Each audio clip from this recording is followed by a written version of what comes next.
You've heard many of my Pulse one-on-one interviews on my show with people that I feel that have their fingers on the pulse of Black America. And tonight, you get another boost of Black brilliance and excellence. Interviews with people that I feel you need to know, especially the ones that are a friend of the show. Recently receiving the 2023 Irwin Award at the Los Angeles Times Festival of Books for Answers Unleashed STEM Educational Science Book Series, rocket scientist Olympia LePoint has hailed the new Einstein by her fans and named the modern-day hidden figure by People magazine and Newsweek. Olympia LePoint is an award-winning former NASA rocket scientist, TED speaker, and celebrity author. With advanced degrees in applied mathematics, LePoint helped launch 28 NASA space shuttle missions to space and won the Modern Day Technology Leader Energy Engineer of the Year award. She gave TED Talks Reprogramming Your Brain to Overcome Fear, which has over 1 million views, and in 2019, she was the keynote speaker at the SAS Global Technology Forum, where she spoke to 6,000 AI engineers in the audience about AI innovation and human decision-making. And for more information about the greatness of Queen Olympia LePoint, for those that missed it last week, here's a short clip, again, that illustrates her greatness. Listen. Innovation is here. You are watching this video for a reason. No matter what you've gone through, no matter what you fear, your decisions from this point forward will bring you the answers that will be unleashed. I am Olympia LePoint. No matter what you've gone through, no matter what you fear, no matter your situation, you can always find success for yourself and attract the life that you want. The key is deciding to reprogram your mind. Now, it's not easy, but it can be 100% done. I know. I did it myself. I'm a rocket scientist. I helped launch 28 NASA missions to space and wrote the books Mathophobia, How You Can Overcome Your Math Fears and Become a Rocket Scientist, Answers Unleashed, The Science of Unleashing Your Brain's Power, and my latest book, Answers Unleashed 2, The Science of Attracting What You Want. And I have developed a new type of science, thought science, the tree brain theory of relativity, and it's from my space knowledge and my personal experiences to help you unlock the power of your mind. In my youth, I experienced severe poverty, failing grades, emotional, physical, sexual abuse. I had to find a way to reprogram my brain to overcome toxic thinking and fear. My future self was banking on me to have the faith for a better tomorrow and to listen to the inner parts of myself who knows the truth. You have inner parts to yourself who knows the truth too. As a result, on TV, in my books, and on stages across the world, I show the process of unleashing your brain's power. Now, are you ready? Today, your answers will be unleashed. We like to hope so, and tonight she descends back into the Danny Mo Show to discuss artificial intelligence to calm or stoke our fears about the technology and how we humans are at another turning point in history within innovation and technology, and whether I gotta become Will Smith, like I said last week, like iRobot, I can handle it. Ladies and gentlemen, inside my Post one-on-one, rocket scientist, author, and literal genius, Queen Olympia LePoint. Come on in, let's go! Danny, how are you? Fantastic. By the way, your energy on that YouTube video, well, you must have drank like 5 coffees before you did that thing. Thank you so much.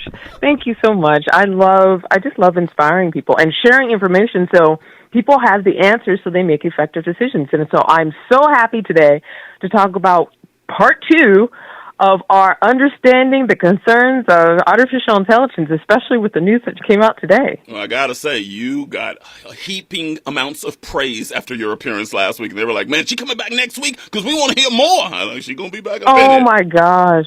Thank you. I loved being on your show, and your audience had such amazing questions. And I just shout out to your audience. I mean, I love being on your show. Thank you so much for this opportunity to educate all of us about this technology that's emerging so we will be at the forefront of knowledge so we know how to go forward. We are talking to modern-day hidden figure, Olympia LePoint, inside my Post one-on-one, Danny Mo Show, KBLA Talk 1580. You know, speaking of my audience and speaking of questions, I brought a few because they sent it to me when they saw that you were going to be on the show. They sent some questions. So in a few, I'll give you a few of those questions. But before I give you them questions, you know we got to do top 5 dead or alive.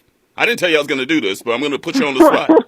What is this? Top 5 dead or alive? Give me your top 5 coolest things about being a rocket scientist. Go. Oh, wow. This is an interesting question. Yeah. What is the top 5 things about being a rocket scientist? Yeah. The top 5 things that are the coolest things about being a rocket scientist. If you can understand how a rocket engine works, which is kind of tough because it takes a long time, you have more confidence to be able to understand how anything on the face of the planet works. Anything. Because you think to yourself, if I could understand how a rocket works, I can, learn how to code a website. I think we all things agree. like that. We put you at the top. You're at the top of the totem pole. If you can do that, I'm pretty much sure you can do anything on the world. That's for Thank you. Well, I have to learn. I don't know a whole lot of stuff, but the second thing I really think is cool is you learn how to learn. I mean, that sounds strange, but you don't know a lot of information when you're a rocket scientist. There's all these different people that do different things. Like, there's people that specialize in the numbers that, like, for myself, what I did, and then there's thermal engineers that can understand how something's going to melt, and then there's, structural engineers that understand how things are going to rip apart, and you don't know what they know. So you always have to talk to people to find out what they know, and you also have to research, and so you learn how to learn new things. So I think that's a really cool thing about being a rocket scientist. All right. Third, this might sound really strange, but you never have to introduce yourself in crowds. There's always somebody that will say, "Do you know Olympia? Do you know such and such? They're a rocket scientist." And all you have to do is just walk in a room, and somebody will introduce you for you. So that's actually a really cool thing. What number am I on? 4? Yeah, number 4 now? Number 4 is you can actually really spot fake news. I mean, that sounds like it's strange, but there's a whole lot of stuff that comes on social media and Instagram and TikTok and all this kind of stuff. And when you have a background in education on things, you know when people are telling you things that's going to work versus things that are just not right. For example, do you remember that story when the woman put the Gorilla Glue in her hair? Yeah, unfortunately, we covered it on this show. Yeah, and it was terrible because people don't know how toxic it was. She could have died from that. I mean, that's how bad it was. And from the migraines and headaches and everything that comes from toxic poisoning from that. But a lot of people may not know the science of why certain things are not good for you to do. So actually the cool thing about being a scientist is when you look at the news, you actually know when things are really smart and when they're not. So that's a good thing.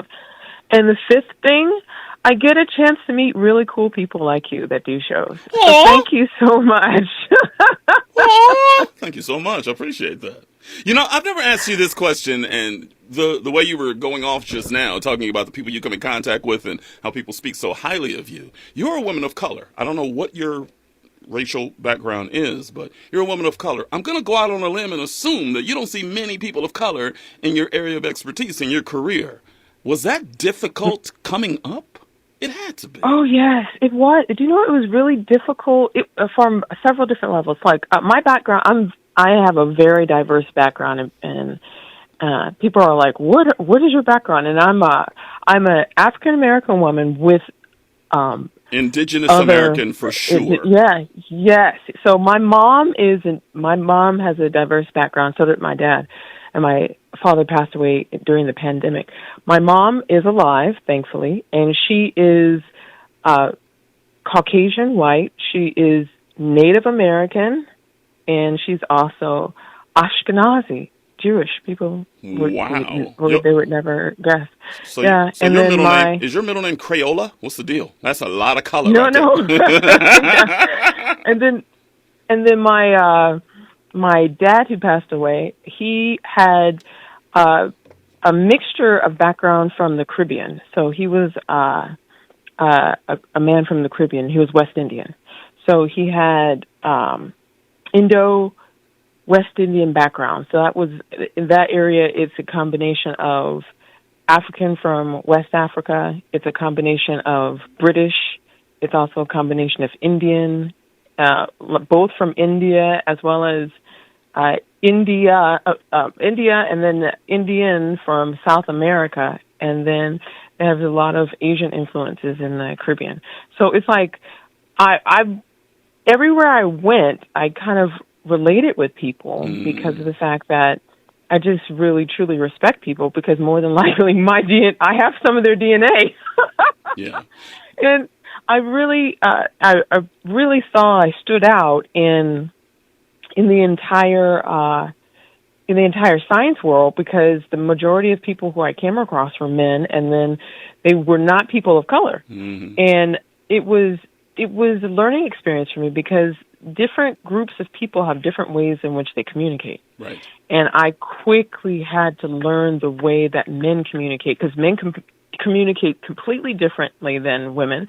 And then Caucasian men and women of color, even men of color, communicate differently. And I had to understand the ways that people communicated so I could tell it to them in the words that they could understand, so they could hear me. And it was a process of understanding the common aspects of what human people bring to the table, which is their thinking. And I got a chance to really appreciate the diversity that I brought to the table, because I am a woman of color, and I definitely saw things differently than they did. I grew up in poverty. I grew up with racial discrimination. I grew up with a lot of things in which they may not have even experienced or just simply seen on TV. So what I see and what I bring to the table with all technology, with rocket science, with AI, is the ability to see things in a different way, so people can find solutions in advance, so there's more inclusion, diversity in every single bit of technology that's created. God, that's an answer right there. Wow.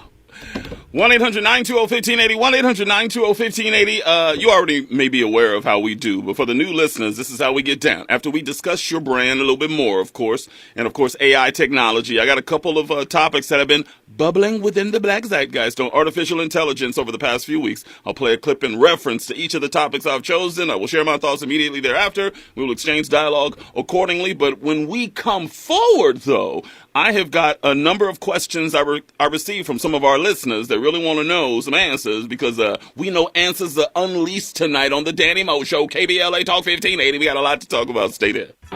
Real talk, real time, the gospel truth. You're listening to the Danny Morrison Show on KBLA Talk 1580. We are live inside my Post One-on-One with rocket scientist and author Olympia LePoint. Answers will be unleashed tonight, because that's just how she does. Right? Right, Queen? Sure. You just agree and keep it moving. That's what you're supposed to do. I got a few questions. Listeners really love the engaging conversation you and I had last week, but I think there's a number of us, myself included, still a little bit confused on how things operate. So I'm going to toss you out the questions that I've been getting over the last few days, and you answer accordingly. You take it wherever you want to take it, okay?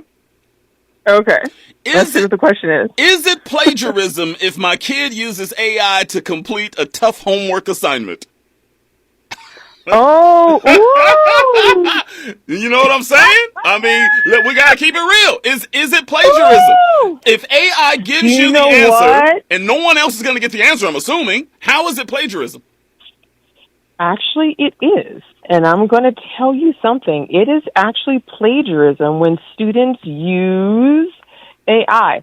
Now, a lot of people don't know there is OpenAI, and ChatGPT is like the new AI that's being used by young people. And there was 1 million users within the first 5 days of it opening, and then within the next 60 days, there was 5 million users of this AI program. Wow. And so, yeah, I know. I was so surprised when I read that in Forbes. And it was so amazing because I found out that there was a heightened use of plagiarism all across school systems. It was so bad. It was to the point that New York school children were the rampant users, and that caused the New York City to ban the ChatGPT on its school computers. That was... Yeah, but you could go home and do your homework and still use it. What's that going to change?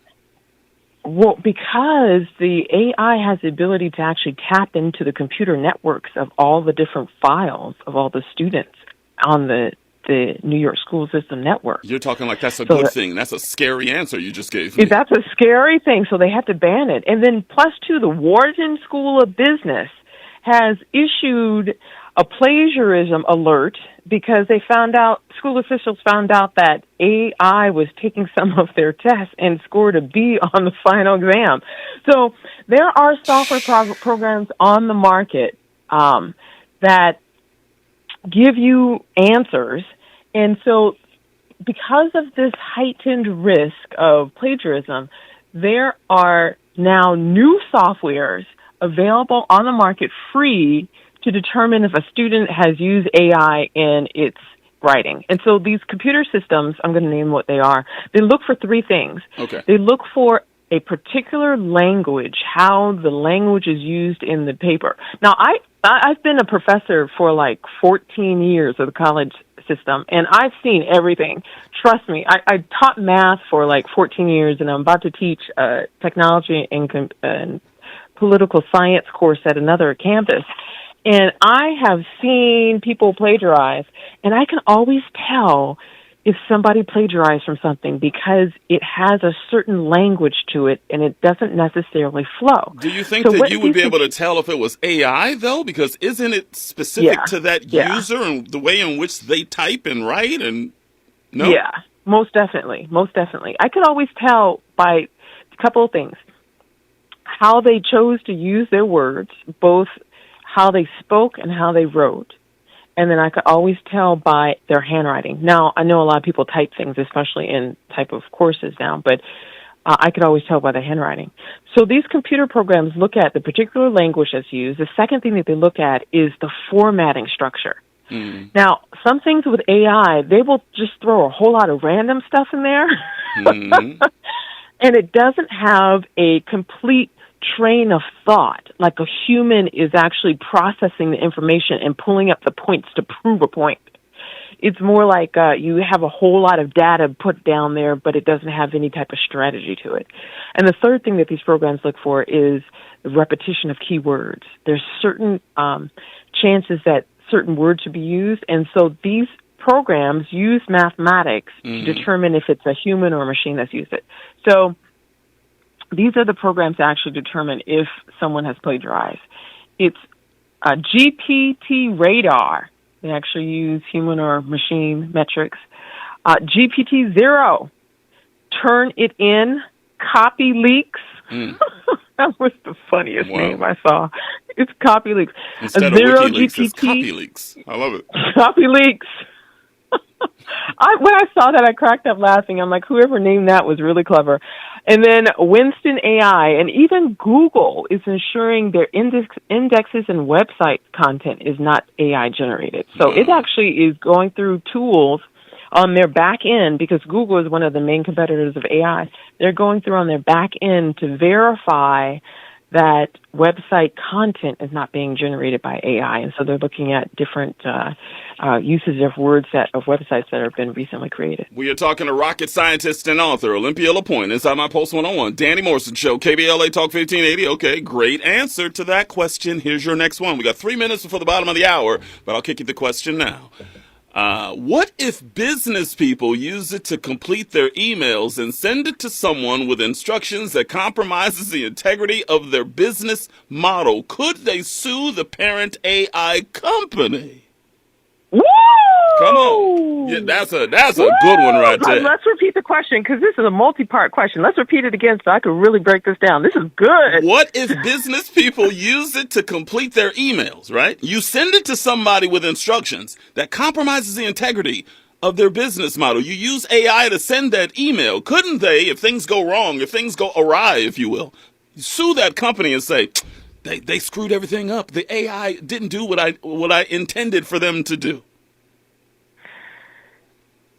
That's an excellent question. At this point in time, no. Unless there's new laws that are established by the United States government. But right now, there are no laws on the books, no regulatory procedures to ensure AI doesn't damage the integrity of business models. And so let's break this down in several parts on why that would be an issue. Okay. And we're going to do this real quick. Number one is that your business model, if it's generated, let's say two reasons. If your business model is generated by AI, it may not contain some of the business-specific content in which is for your business. Like, for example, if you were to open up a donut shop and you're in an area with a whole lot of kids, AI wouldn't know that you're in a highly dense area of potential buyers of donuts. Mm-hmm. But if you had just a general type of plan, AI wouldn't necessarily understand the key benefits of what your business was. Let's say you were to email your information to somebody else, and AI would automatically go through all your emails and pull out your information and then put it together and give it to somebody else, which is terrifying. Quite possible. Oh, my God. Which is quite possible. Which is quite possible. Since there are no laws on the books pertaining to AI and its generation and usage, someone could legally take that information, run with it, and you would not have any type of legal recourse unless it's a U.S. trademark company where they're using your name for it. We are in uncharted waters right now. I am terrified of what the next 5 to 10 years looks like. I think we're going to have some serious issues here. You seem, pretty excited about the whole thing. You always look at things with rose-colored glasses, it seems. Me, I'm the other cat. I'm on the dark side of things, and I'm terrified. But hopefully you can calm my fears before the end of the show. Hold that thought. 1-800-920-1580, 1-800-920-1580. When we come forward, more listener questions for modern-day hidden figure Olympia LePoint. She's got the answers unleashed, and we might even take a phone call or two. 1-800-920-1580. Olympia LePoint, Inside My Pulse One-on-One, Danny Morrison Show, KBLA Talk 1580. It's your news and traffic. Stay there. But happy birthday, Janet Jackson. But right now, we're inside the conversation, Inside My Pulse One-on-One. Olympia LePoint. Let's bring you back up in here. I just got a notification on my phone, and it kind of runs parallel to our conversation tonight. It says, study reveals staggering being black in America. 1.6 million excess deaths over the last 22 years. Although the nation had made progress in closing the gap between white and black mortality rates, that advance stalled. Then COVID hit. And it got me thinking, so we were sitting there talking about you growing up as a woman of color inside that field. How do we get more young black kids more involved in STEAM learning? Because I know young black girls are more involved than young black boys, but how do we, for those who don't know what STEAM learning is, by the way, it's an approach to teaching and learning that combines science, technology, engineering, the arts, and math. And I would love to see young black kids more involved in COVID research and more black kids involved in AI technology. Do you see that ever happening? And what are your remedies that may allow that to happen in the future? Yes. Can I say that again? Yes. Take it wherever you want to take it. It's all yours. People of color, young women and men, as well as Caucasian women who have been historically left out of this STEM, science, technology, engineering, mathematics, and even the STEAM, science, technology, engineering, art. Don't forget the arts now. Come on now. Yeah. Well, I am. People don't know this. I was actually a performer a professional performer before I became before I studied mathematics at California State University in Northridge. I trained to be a professional dancer and theater major. So I love STEM. Yeah, I mean, in STEAM. Yeah. You never told me that. Oh, you were a pro dancer. Look at you. What do you mean, like ballet? Yeah. What kind of dancing? Tap dancing? What we talking about? I wasn't necessarily good at ballet. I was, jazz is my thing, modern jazz, tap. I learned how to tap dance. Wow. When I was in my 20s, I became a semi-pro salsa dancer. Well, I love that. But I learned how to act, sing. I can sing Mariah Carey and Whitney Houston after I warm up my voice, but yeah, I love it. Well, you can't just toss out, I used to sing like Mariah Carey and Whitney Houston. You really? You got to be careful with them words now. Really? Yeah. Yeah. But I have to be prepared for that, and I have to be paid to do something like that. I ain't going to put you on the spot right now. I was about to put you on the spot, but I ain't going to do it. Hey, let's get into the big news that came out today. I need you to break it down because when I saw it, I didn't exactly understand it. It says here, the creator of advanced chatbot, ChatGPT, has called on U.S. lawmakers to regulate artificial intelligence. I'm assuming that's good news, but please tell me that it is actually good news. Yes, it is. Okay. Actually, it's good news. Now, why is that? For those of you who don't know, and let's break this down for the listeners. Sam Altman is the CEO of OpenAI, and that's the company behind the ChatGPT. So if you have been hearing about ChatGPT, he's the person who's the CEO of the company that runs that.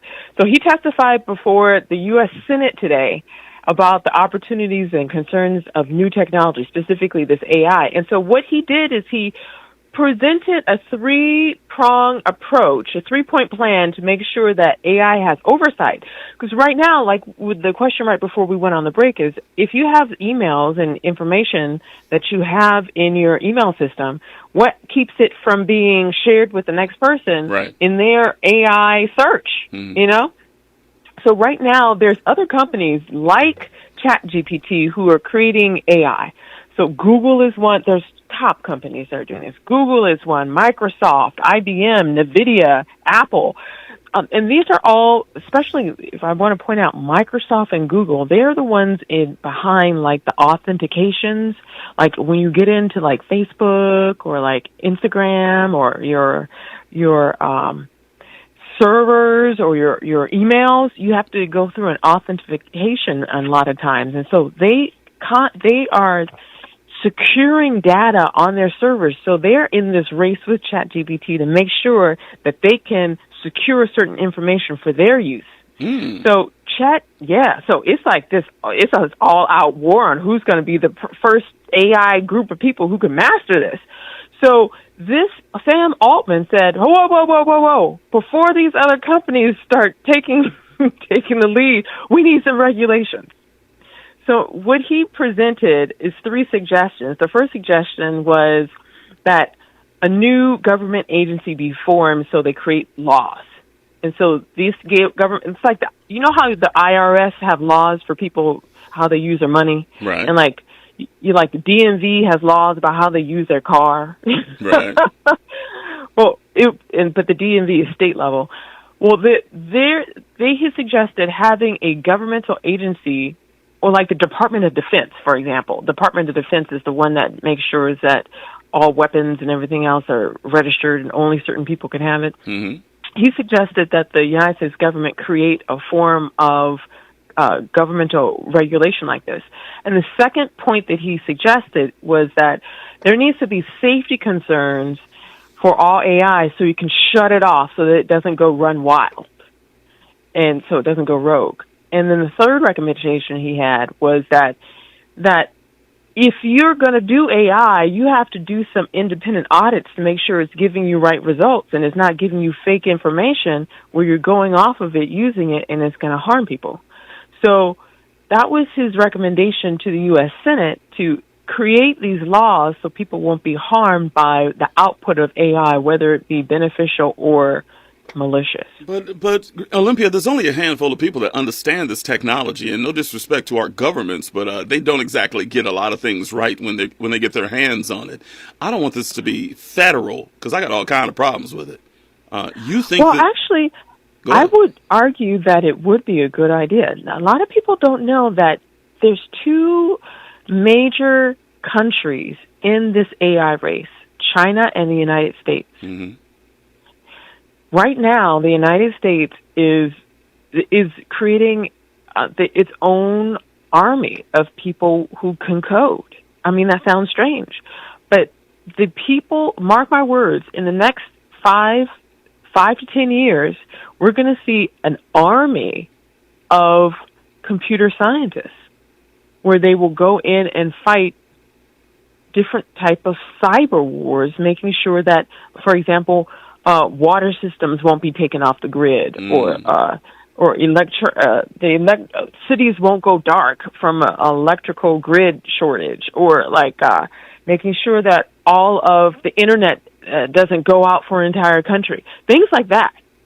So the United States has really highly technically advanced people working at the National Security Agency, the NSA, the CIA, Central Intelligence Agency, who are specialists with this. So they just haven't been speaking about what they're doing, but they're doing it behind the scenes. Do you think that, in 30 seconds, do you think we'll be at the forefront of the technology 10 years from now, or will it be China? Well, it all depends on how these different models of AI works. That this AI is going to be, whoever can master this AI is going to master quantum computing, and that person, that group that can master quantum computing will master the quantum internet, and that whoever that country is will be winning the race. Looks like a job for Olympia LePoint. That's what I think. How's that?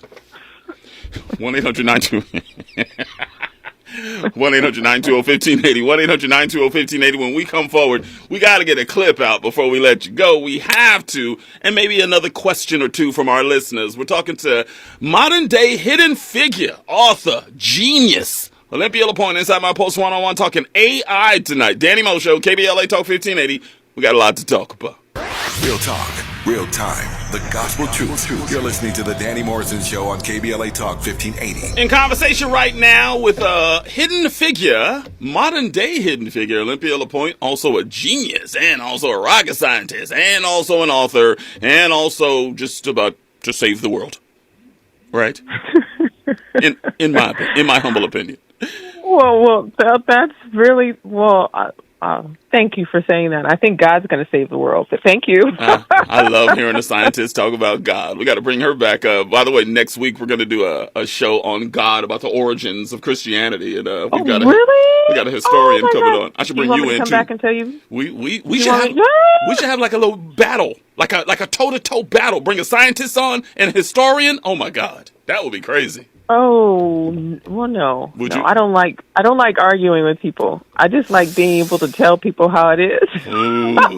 Okay, maybe we won't do it this time. We won't have a versus battle. That'll be a versus battle for your tail right there. All right, let's get a clip out real fast here. Andy, let's jump to Roberto Nixon. Let's go to that third clip because I don't have her for a lot more time. Is that cool?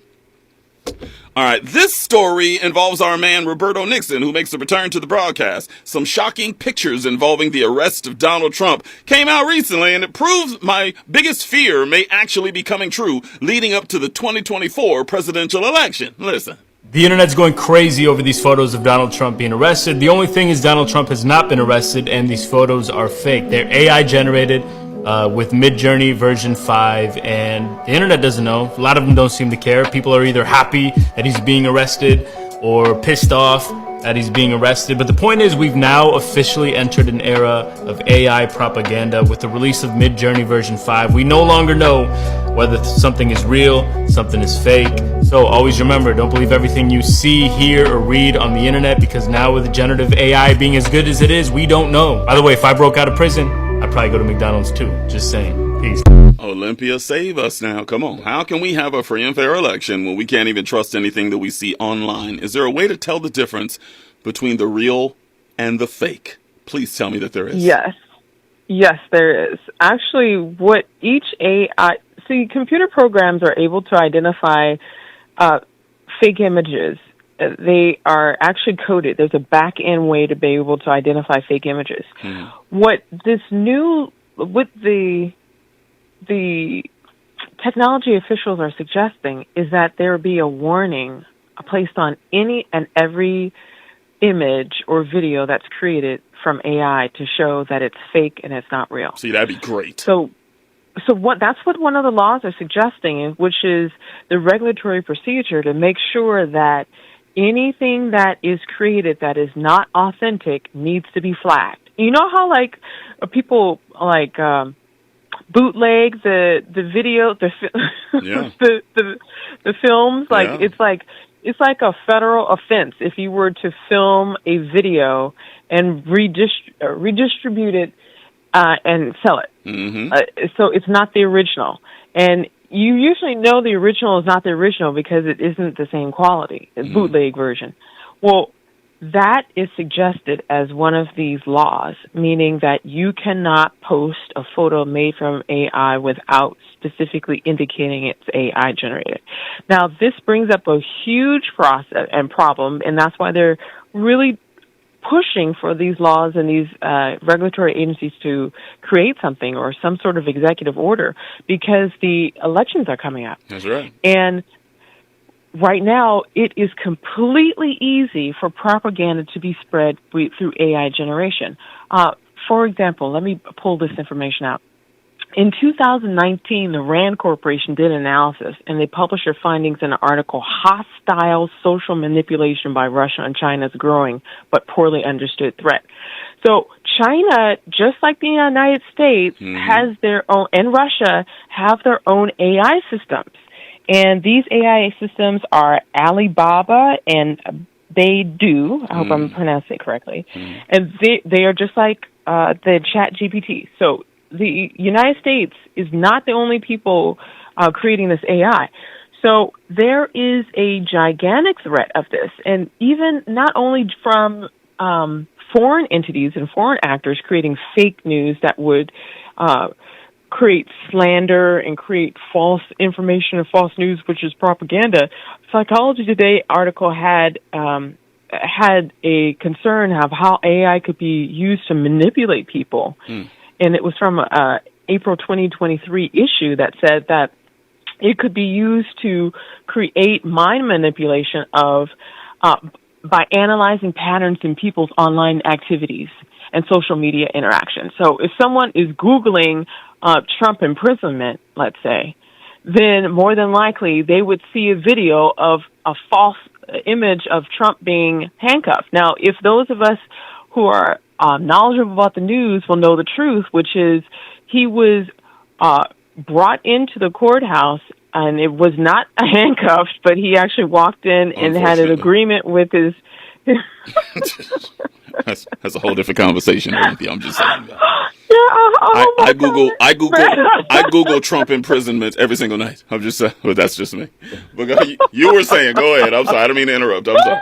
Those of us that watch like the credible news will know that didn't happen. I know a lot of people wanted to see that, and more than likely the people who are watching the fake video are just really just going to town watching the fake video for their own mental replay. But in any case, you can actually always tell if something's generated by AI. This is how I know. The eyes don't necessarily move at a normal human rate. Yeah. That's the way that personally I can tell, is that when I look at someone's eyes or their teeth or how their facial structure would naturally move. See, the brain is very smart. It can pick up patterns faster than any AI. A lot of people don't know that the human brain is much smarter than AI, and it can pick up patterns by its intuition. For example, the human brain has, and I write about this in my second book, which is the human brain has this natural ability to pick up patterns in things that will identify if it's real or fake. It is just a human gift that we've been given by God to be able to determine and decipher if things are real. And it's based on our neurons and our dendrites in our body, in our brain specifically. One dendrite, now a lot of people don't know, one dendrite in the human brain is like the tree branches. Like each brain has it looks like a tree branches, and it connects different parts together. It's like the gray connection cells. And these contain one dendrite contains as much information and even more information than the entire World Wide Web. That's crazy. And dendrites are like these tree-like structures that connect the neurons in the brain. And there are over 100 billion neurons in the average human brain. And on average, there are 7,000 dendrites in each neuron. And you still got stupid people in the world. You still got people driving on the freeway with their blinker on. You still. But the human brain is so powerful. And it's really important for people to understand this natural function of the human brain. Although we understand just 10% of its function, 90% of its function is still under investigation. And it's the ability for us to determine if something is real or fake. If you really stare at it, you will know. And it's part of it is because AI isn't that developed yet, and part of it is too is that you can really tell if you pay attention. Olympia. So keeping the Olympia LePoint. We're out of time. We're up against it real quick here. Oh, we can keep 30. going. I could talk about this all day long. I know several you can. hours, several weeks. 30 seconds. How can people find you, follow you, the whole nine? Great. Find me on two websites, answersunleashed.com, and it is my website, and it gives more information about the keynote talks and lectures I give, as well as most recent AI news, as well as science news that's out there. And then you're also welcome to go to my main webpage, olympialepoint.com, to find out more information about me and invite me to speak. I love and appreciate you, Queen. We will talk to you real soon. I'll be in touch, okay? Sounds great. Thank you, Danny. Thank you, KBLA. We love you. Rocket scientist and author Olympia LePoint, my Pulse One-on-One, Danny Morrison Show, KBLA Talk 1580. We got Mo on the other side, news and traffic now. Stay there.